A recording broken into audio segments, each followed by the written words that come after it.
ബഹുമാനപ്പെട്ട അധ്യാപകന്മാരെ, പ്രിയ സുഹൃത്തുക്കളെ, നമസ്കാരം. ഞാൻ ഇന്ന് നിങ്ങളോട് സംസാരിക്കാൻ ഉദ്ദേശിക്കുന്നത് വായനാശീലത്തിന്റെ മഹത്വത്തെക്കുറിച്ചാണ്. വിദ്യാർത്ഥികളായ നമ്മുടെ ജീവിതത്തിൽ ഏറ്റവും വലിയ ആവശ്യം അറിവ് നേടുക എന്നതാണ്.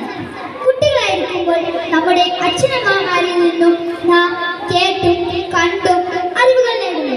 പിന്നീട് വിദ്യാലയങ്ങളിൽ എത്തുന്ന നാം അക്ഷരങ്ങളിലൂടെയും അധ്യാപകരിലൂടെയും സ്വയം അറിവുകൾ നേടാൻ പ്രാപ്തരാകുന്നു.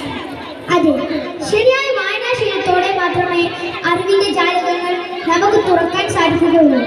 എത്ര മഹാന്മാരാണ് വായനാശീലത്തിന്റെ മഹത്വത്തെ കുറിച്ച് പരാമർശിച്ചിട്ടുള്ളത്.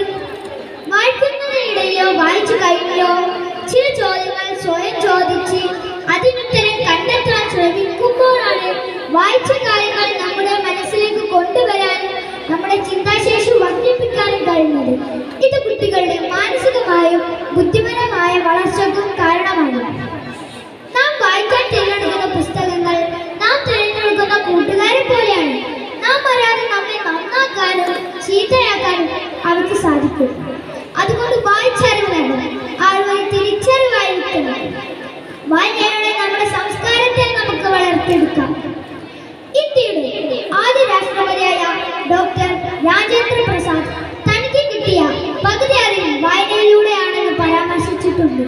എന്നാൽ മലയാളത്തിന്റെ പ്രശസ്ത കവി കുഞ്ഞുണ്ണി മാഷ് വായനയെ വിശേഷിപ്പിക്കുന്നത് മനുഷ്യന്റെ വാസനയെ വളർത്തിയെടുക്കുന്ന വളമായിട്ടാണ്.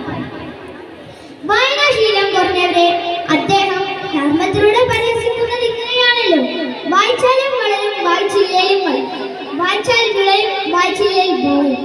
ഇന്റർനെറ്റിന്റെ ഈ വായനയുടെ കാലഘട്ടമായ ഇന്ന് പുസ്തകത്തിനും വായനക്കും അർത്ഥം